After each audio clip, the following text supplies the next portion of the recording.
at some point last year, I just had a moment. I was like, wait, why can't I be a science person? Like, there's nothing stopping me. So do you think it would help if like it was in more schools?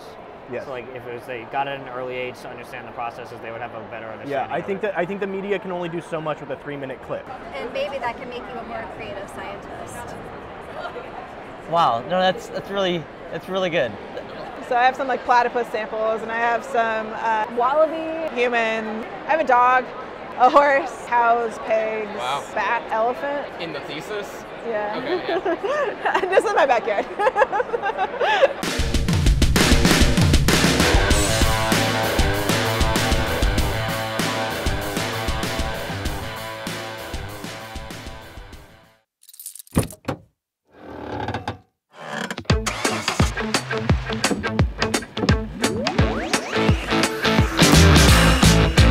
Hi, I'm Ronnie.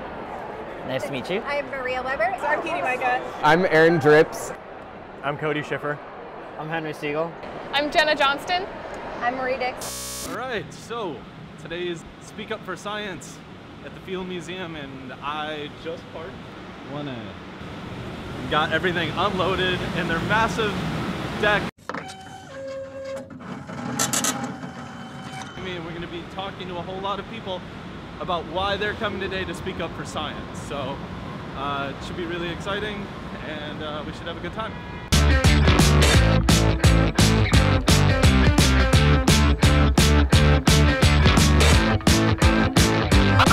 you're about to see the beautiful weather is why we're inside today. Oh, this is freezing rain. Oh my goodness, too funny.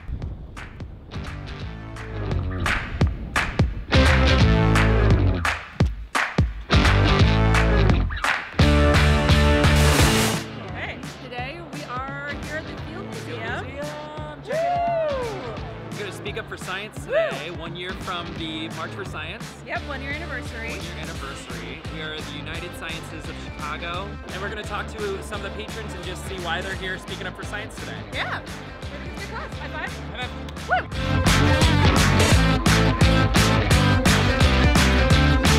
I'm Aaron Drips. I am the assistant to the president of the Bulletin of the Atomic Scientists. Long title. We're an organization, kind of a mouthful. We're an organization founded in the 40s when nuclear weapons were first being discovered. So we run a magazine that educates the public on climate change, nuclear issues. We're starting to go into the cyber field, artificial intelligence. And so it's taking really big impact, real world ideas and bringing them into the public spotlight so that you get an email that you can just click and pop up and enter the world. And Doomsday Clock, right? Right, and then we also put out the Doomsday Clock that sort of synthesizes all of that information into one symbol that you can look to and say, oh, that's where we are. When humanity is about to collapse. Right. So I speak up for science to stop humanity from collapsing. There's a very good reason.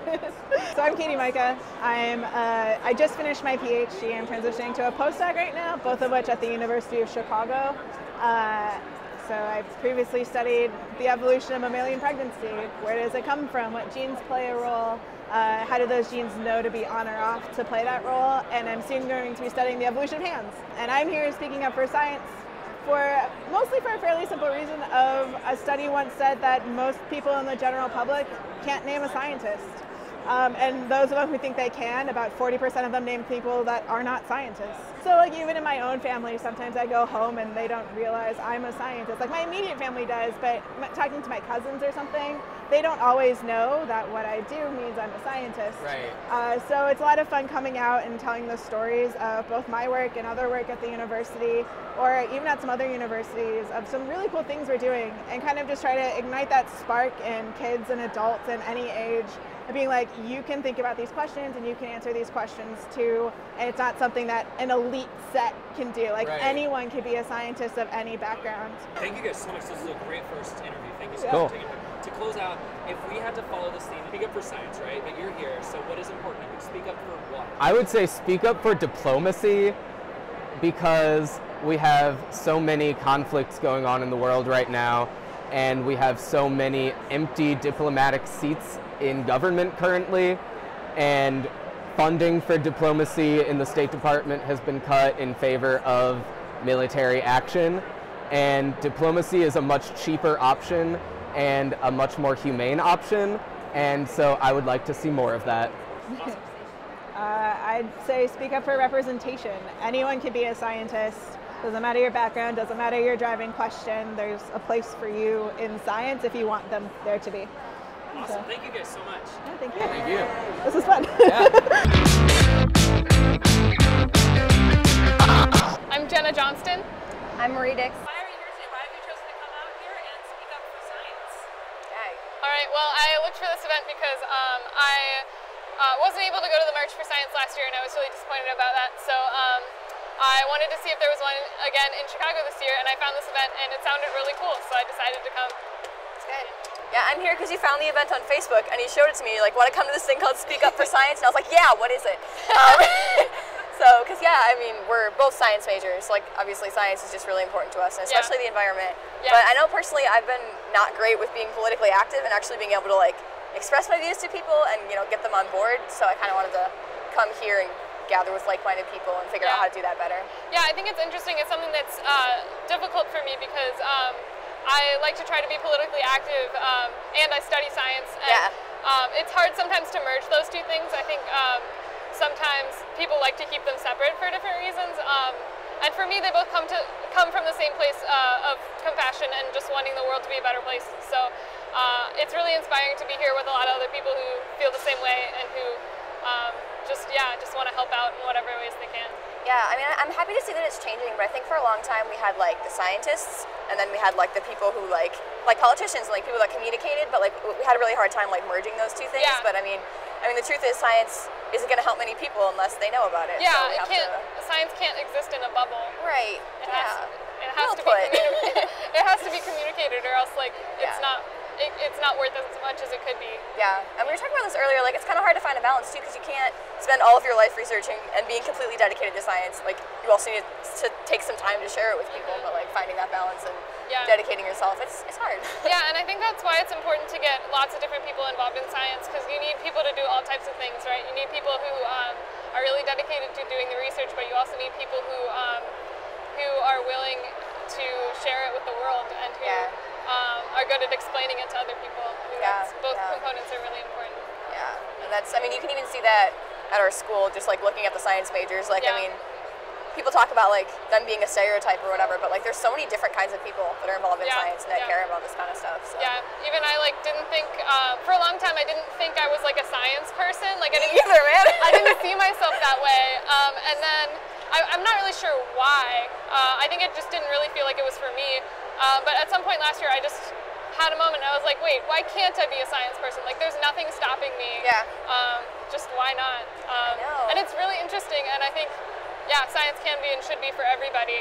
And it's easy for people to think that it's not. But yeah. I kind of fell into it by accident. Like, I fell in love with science on accident. Like, I wanted to be like a teacher or like a nurse or something, and that eventually shifted into doctor.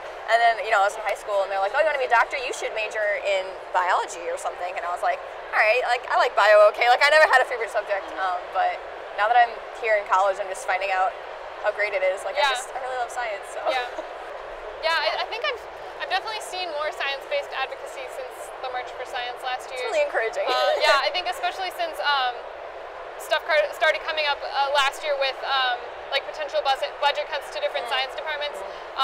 Scientists started being like, wow, I actually, like, this is something I can't isolate myself from. Like, politics is something that we all need to care about, even if we think of ourselves as separate from it. We're really not. Right, yeah, and it shouldn't take like a threat to, to get people to stand up, but that's sometimes it does. How it's been going, So we're here today speaking up for science. If you could tell people to speak up for something, what would you have them do? Speak up for what? Okay. Speak up for environmental justice, because everyone deserves a right to live in and explore a healthy environment. Speak up for curious kids who want to know how the world works, because they deserve an education and a way to express their curiosity and find out how they can improve our world. Yeah. Awesome. Thank you so much. Thank you.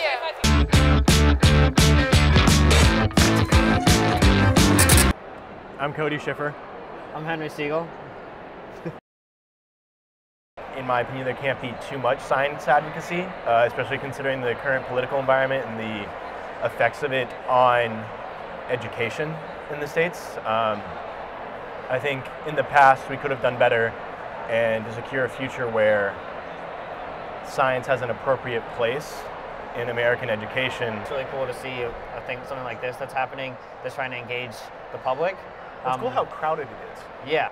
I think the Field Museum, like many museums, is a good level of exposure across different fields. Like whether it's looking at a mummy, which is more historical, but also appreciating how scientists CT scan the mummy to understand the skeletal formation, for instance. And I think the Field Museum definitely touches on social aspects of each and the constructs within each society. And I think it all comes together when you went from social constructs and you combine them with science to understand how people think and how it relates to the world that we live in. So I think that overall, in the media, science is kind of the basic idea of research is well represented, but what research findings are particularly poorly represented and poorly communicated. I think that this is confounded by perhaps a lack of appreciation or lack of understanding for some of the statistical rigor that goes behind scientific research, rather than the research itself. You can't really, no one can be cancer is good for you. Everyone comes into it, it's very simple to understand that cancer is bad, and when you show studies saying that it's getting better, everyone kind of agree on that. And in terms of from political processes and political, if you're trying to push that, then it's really hard to disagree with procuring science. When you're coming to something like climate change, that's so divisive, right? It's difficult, and you've got so many different people, and if it's not being communicated correctly, and I think, if you look at the media today, I would definitely say that something is not going right because there's a significant population that does not believe in climate change. So something is not being communicated correctly, and so that means that something. Right, is that a question of media portrayal, or is that a question of education, right? Because so I don't know. That's the thing. But the media, the media could spit out X, but if you don't have the educational background to understand what led to that finding, you would never understand that. So do you think it would help if it was in more schools? Yes. So if they got it at an early age to understand the processes, they would have a better understanding. Yeah, I think the media can only do so much with a 3-minute clip, because no one's going to sit there and watch the news for 15 minutes while they discuss the merits of climate change. The type of tests they ran. I would like to have it in the public's power to be able to look at that study and understand that, which in my view is more of an education issue than it is a media issue. And it's pretty hard to, even someone who doesn't have the experience of looking at a research report, it takes a certain kind of skill in order to understand how to read them. Yeah, it takes. And you have to understand the abstract, understand the process of how they got from A to B. Even the writing in itself, I think that science, researchers, especially in the field that I worked in, which is biological research, can do a much better job of making things public friendly. There's a lot of jargon which is tough to get over. There's a steep learning curve, I found. Yeah. What's important to you? Okay, I guess, do you want me to just do it? Yeah, go ahead. Start. I would just say speak up for change. We have this idea about who can be a scientist. We also have there's a limit in education, and STEM needs to be promoted in all schools, whether it be public schools, private schools. I think we need to start changing the atmosphere and changing that within our society. I would say speak up for nuance, in particular. I wish that people would approach politicized arguments based on science and science research that are important for today's events with more nuance. And I think that helps both from appreciating different viewpoints in your own and will help further the eventual course of scientific research.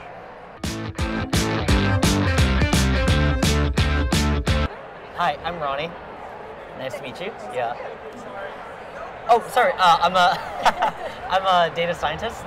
Yeah. I'm Maria Weber, and I'm a research scientist at the University of Chicago. I'm in the astrophysics department. Oh, nice. Why have you two chosen to come out here and speak up for science? Oh, nice. Can you take this one first? Okay, so I am here because we want to promote the participation of women in STEM. I am organizing an event this summer called Soapbox Science. Okay. And as I said, we promote the participation of women in STEM, and we're doing this by bringing 12 female scientists from around the Chicago area down to Navy Pier. And we have an event this summer. The date is Saturday, July 21st from 12 to 3. And we have our 12 scientists that will be talking about everything from astrophysics to particle physics to ecology, mathematics, technology, and engineering. And so we're really looking forward to bringing our female scientists out to the public to talk about their research. And so I'm here to promote our events and also talk about the ways in which we can promote women in science and technology. Yeah, no, that's huge. I'm here.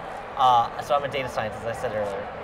My biggest thing is trying to inform people in the most practical and correct and accurate way there is. So there's a lot of misinformation going around just in general, and just how like, in an attempt to oversimplify, an attempt to get people to understand and be able to interpret and articulate, we sometimes, and just we, the media, us as scientists even in general, or just people, we misconvey, we misinform, intentionally or unintentionally. And from that, one of the things I would like to do just in general is help inform people to make smarter decisions with the best information possible. So that's my biggest thing. That's a great message. I mean, one of our goals for Soapbox Science is also to bring our science to the people, remove the filter between them of any sort of media. Right. And so then you get it directly from the person who's collected the data, who's done the dirty work. Right? Yeah, no, totally. I think one of the main things, just like in general, like how to make sure that people get the right news or informed correctly, is to hold people accountable for referencing where they're getting their data, how they're getting it, like at what time frame, right? Context, time frame, data source, very basic generic things that you think that should be held accountable. It would just go a long way. No, I agree with you. And a lot of times in outreach, people will skip over those details because you think, oh, you know, nobody's going to be interested in this and that, and too much. But you can still tell people about these things. You can hit all those topics. You just have to do it in a language that everyone will understand. Not just the language of scientists, but the language of general people, you know, the general public. Yes. And we can still convey all that information. We just have to choose, I guess, the language a little bit differently. Yeah, right. The diction and your syntax that you use, right? Because sometimes people just want to say like yes or no. It's a binary, right? Or as scientists, we speak in confidence intervals, right? Like there's a 95% confidence interval that this will happen, right? Whereas some people just yes or no. Just tell me right now. So I guess if I could choose something else that I'm speaking up for today, it would be diversity. Because we know that if you have a research institution that has a diverse base of scientists, diverse in any possibility that you can imagine, but that helps our scientific process. How does a diverse, like, what about diversity helps the process? Because you come from different ways of understanding the world. Somebody who is unlike you is going to understand from their perspective. And it's important, I think, for us to realize that not everybody is coming to science from the same perspective that I'm coming to it. And the background that they have informs their perspectives on the world. And I think it's important for us to recognize that and talk to each other. And in that way, we learn about the way in which someone else looks about the world. And that can help our own process to think, oh, but this person might think about it in this way. And maybe that can make you a more creative scientist. Wow, no, that's really good. For me, I'd say speak up for data. The interesting thing about data is that it can be misinterpreted in so many different ways. Everyone looks at the same data set, and there's 100 different conclusions or analyses that can come from it. But as long as you follow the right scientific process in conveying it, and from that articulating to the world, you're okay.